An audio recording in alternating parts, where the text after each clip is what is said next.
বেশি দিন আল্লাহ পরীক্ষা নেয় না, বেশি দিন না, এই পানি নেমে যাবে, আমরা আবার ফেরত যাব। তবে মনে রাখেন, এইরকম দুঃসময়ে আপনাদের এলাকার যেসব মানুষ আপনাদেরকে সহযোগিতার জন্য আসে নাই, তাদের কথা আপনাদের হৃদয় কোনোদিন ভুলবেন না। এইটাই সময়। শুনেন, শুধু বিয়ে শাদী করার জন্য, বিয়ে শাদীর অনুষ্ঠানে না, মানুষ যখন বিপদে পড়ে তখন একজন নেতা হিসাবে, একজন এলাকার মানুষ হিসাবে আশা বলে আমি মনে করি।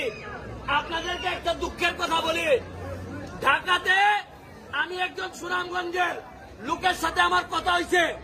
আমি তারে বলছি গত সপ্তাহে যে সুনামগঞ্জের অবস্থা খুব খারাপ, চলো সুনামগঞ্জে যাই, মানুষকে সহযোগিতা করি। আমি নাম বলবো না, আপনার এলাকার এক লোক বলে